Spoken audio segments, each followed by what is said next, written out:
बिस्मिल्लाहिर्रहमानिर्रहीम। एक्सरसाइज 4.1 है। इसका क्वेश्चन नंबर 5 है। The mid points of the sides of a triangle are 1, -1, -4, -3 and -1, 1। Find the coordinates of the vertices of the triangle. यानी अब आपको triangle के वर्टिसेस नहीं दिए हुए बल्कि ट्राइंगल की साइड्स के मिड पॉइंट्स दे दिए हैं, तो आपने वर्टिसेस जो हैं वो फाइंड आउट करने हैं। अब देखिए कोई सी भी ट्राइंगल है, आप ट्राइंगल का जो नेम है किसी भी ऑर्डर में लिख सकते हैं, A B C clockwise anti clockwise कुछ भी रखा जा सकता है। तो लेकिन ज़्यादातर जनरली हम इसको एंटी क्लॉकवाइज रोटेशन में लिख लेंगे, लेकिन अगर हम इसको चेंज भी कर ले अपनी मर्जी से तो कोई फ़र्क नहीं पड़ेगा। ए बी और सी हम सपोज कर लेते हैं कि ए के कोऑर्डिनेट्स हैं x1 y1, बी के कोऑर्डिनेट्स हैं x2 y2 और सी के कोऑर्डिनेट्स हैं x3 एंड y3। इसके बाद में हमें मिड पॉइंट जो हैं वो दिए हुए हैं हमें। सपोज ए का मिड पॉइंट ये डी है, बी का अपोजिट साइड का मिड पॉइंट जो है ये डी है, ये ई है और ये जो है एफ है। ये जो लिखे हुए ऐसे ही हम सपोज कर लेते हैं, लिख लें साथ। Let A B x2 y2 and C x3 y3। ठीक है, गिवन डी के कोऑर्डिनेट से ले लेते हैं 1। ये भी कोई से भी डी, कोई सा भी ई, कोई सा भी एफ जो है वो रखा जा सकता है। मैं इनके तरतीब से ही रख लेती हूँ। अगर आप कोई और भी ले लेंगे तो ऐसा फर्क नहीं पड़ेगा, क्योंकि हमने वर्टिसेस ही निकालने हैं, तो वो किसी भी तरतीब में आ जाए, किसी भी सिमेट्री में आ जाए तो इससे कोई फर्क नहीं पड़ेगा। डी और ई जो है -4 और -3 को आपने ले लिया, और इसी तरह से एफ जो है वो आपने -1 और 1 ले लिया। अब देखें क्योंकि डी जो है वो बी सी का मिड पॉइंट है, इसलिए अगर हम x3 x2 इनको ऐड करके 2 से डिवाइड करें तो d का x कोऑर्डिनेट आना चाहिए। ठीक है, मिड पॉइंट वाला जो है वो फॉर्मूला अप्लाई करते हुए इक्वेशंस हम ये सारी जो है वो बनाएंगे। हम लिखेंगे since d is mid point of BC, so x2 plus x3 by 2 should be equal to इन दोनों का कोऑर्डिनेट जो इसके d के x कोऑर्डिनेट के इक्वल होने चाहिए, जो कि यहाँ से देखें ये 1 है तो इसको हम 1 के इक्वल कर लेंगे। फिर इन दोनों का मिड पॉइंट निकाल लें, y कोऑर्डिनेट का y2 plus y3 by 2 is equal to D का जो है वो y कोऑर्डिनेट -1 है, इसको -1 के इक्वल कर लिया। इसी तरह से हम लिखेंगे since a is mid point of e जो है वो ए सी का मिड पॉइंट है, so x1 plus x3 by 2 should be equals to -4 and y1 plus y3 by 2 is equals to -3. Similarly, f is midpoint of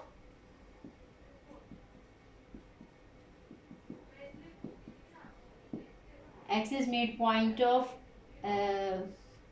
AB, so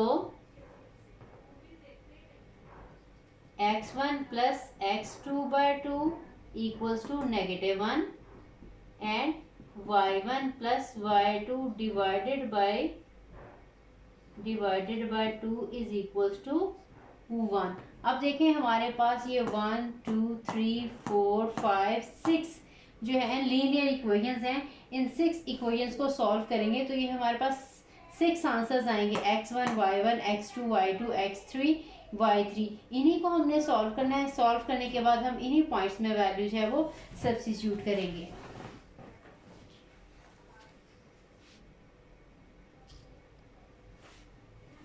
ये देखिए x1 plus x2/2 equals to 1 है, तो इसका हम ये 2 के साथ मल्टीप्लाई कर लें बोथ साइड पे, तो हमारे पास इक्वेशन बन जाएगी x2 plus x3 equals to 2। पहले मैं x वाली सारी लिख रही हूँ, इसको सिंप्लीफाई करके x का आंसर फाइंड आउट करेंगे, फिर इसी तरह से y का आंसर फाइंड आउट करेंगे। यहाँ से 2 को जब मल्टीप्लाई करेंगे बोथ साइड पे, तो हमारे पास आंसर आ जाएगा x1 plus x3 equals to -8। और इनके नेम चाहे रखते हैं 1 2 3, तो लिखेंगे from 1 2 and 3।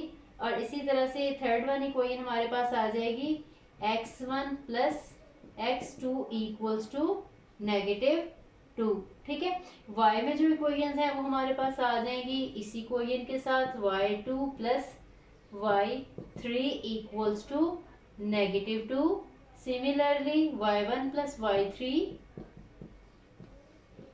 equals to -6 and y1 plus y2 equals to 2।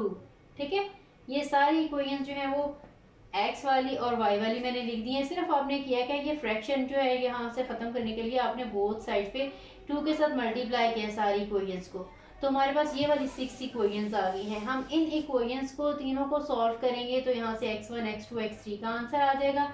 इन तीनों को सॉल्व करेंगे तो y1 y2 और y3 का आंसर आ जाएगा। आप कोई सी भी 2 जो है इक्वेशन उनको जो है वो सॉल्व कर सकते हैं। इनके नेम मैं रख लेती हूँ, ये 1 है, ये 2 है, ये 3 है, इसी तरह से ये 4, ये 5 और ये 6 है। तो हम इन दोनों को सब्ट्रैक्ट करेंगे तो x3 कैंसिल हो जाएगा from equation 1 and 2। x2 plus x3 equals to 2 and x1 plus x3 equals to -8। इनको हम सब्ट्रैक्ट करेंगे, ये नेगेटिव नेगेटिव ये पॉजिटिव हो जाएगा, x3 कैंसिल हो जाएगा, x2 minus x1 equals to 10 हो जाएगा। ठीक है, हमारे पास एक ये इक्वेशन आ जाएगी, इसका नाम हम जो है 7 रख लेते हैं। अब देखें, ये भी x1 और x2 में है, ये भी x1 और x2 में हमारे पास इक्वेशन है। अब हम 3 और 7 को ऐड कर लेते हैं, एडिंग इक्वेशन 3 एंड 7। अब देखें, जो मर्जी ऊपर लिख लें, x1 plus x2 equals to -2 and x2 negative x1। ठीक है, मैं तरतीब जो है इसकी भी ऑर्डर में करके लिख रही हूँ। ये x1 वाली टर्म पहले लिख रही हूँ, x2 वाली बाद में, इक्वल्स टू 10। अब देखिए सब्ट्रैक्ट करेंगे तो ये कैंसिल हो जाएंगी, 2x2 इक्वल्स टू 8। यहाँ से x2 का आंसर आ जाएगा 8/2 यानी कि 4। देखें, x2 का हमारे पास आंसर आ गया। अब x2 का आंसर आ गया है तो यहाँ पे हम सब्स्टिट्यूट कर लेंगे तो x3 का आंसर पता चल जाएगा from 1 4 plus x3 equals to 2, so x3 is equals to 4 minus 2, that is equals to 2। x3 answer is equals to 2 minus 4, that is equals to -2। ठीक है, x2 का भी आंसर पता चल गया, x3 का भी आंसर पता चल गया। किसी भी और से यहाँ से चाहे फाइंड आउट कर लें, फ्रॉम 3x1 प्लस x2 था, x2 की जगह पे मैं 4 लगा लेती हूँ, this is equals to -2, so x1 is equals to -2 -4, so x1 is equals to -6। ठीक है, अब आपके पास देखें ये 3 आंसर्स आ गए हैं, x1 का, x2 का और x3 का। ठीक है, आपने बिल्कुल इसी तरह से जो है y के आंसर्स जो है वो फाइंड आउट करने हैं।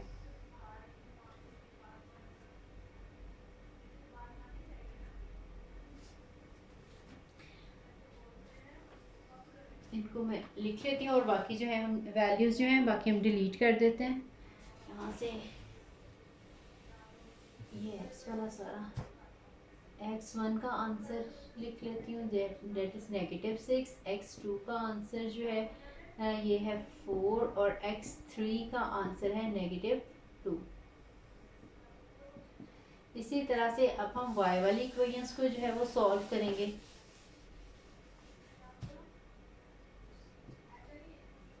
फ्रॉम 4 and 5,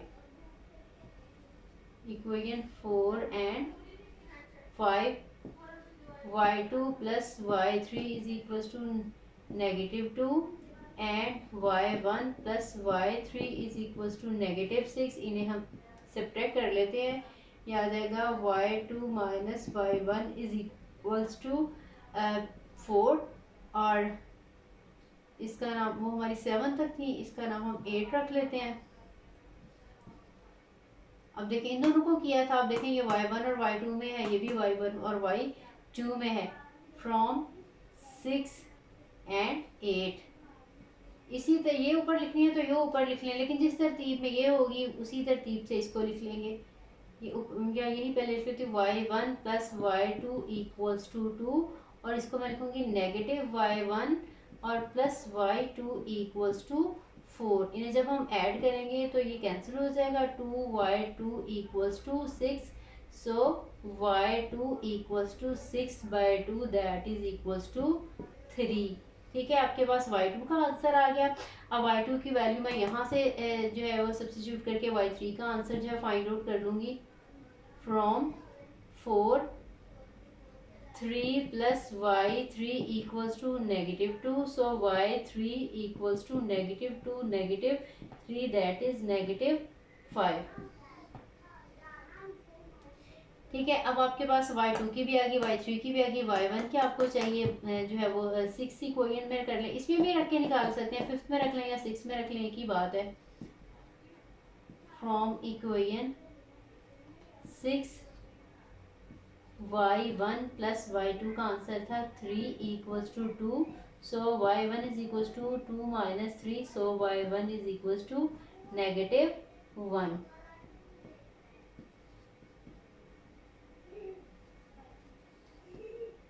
अब देखें आपके पास x के आंसर भी आ गए हैं और आपके पास y के आंसर्स भी आ गए हैं। अब हम इनके पॉइंट्स की फॉर्म में लिख लेते हैं। y1 का आंसर है -1, y2 का आंसर है आपके पास 3 और y3 का आंसर है -5। सो लिखेंगे, सो a जो हमने सपोज किया था x1 y1 this is equals to a हमारे पास है, ऐसे लिख लें, चाहे a equals to this equals to, अब x1 का आंसर है -6 और y1 का आंसर है -1। इसी तरह से b आपने फाइंड आउट करना था जो कि x2 एंड y2 था, तो इसकी वैल्यू लगा लेंगे। x2 का आंसर है 4 और y2 का आंसर है 3, और जो c का है क्योंकि हमने पॉइंट इसके x3 और y3 जो है सपोज किए थे, तो ये हमारे पास आ जाएगा -2 एंड 5। ठीक है, इस तरह से हम सारे के सारे जो है वो आपको मिड पॉइंट्स दिए हुए थे, उसकी हेल्प से हमने इनके वर्टिसेस जो है फाइंड आउट कर लिए हैं।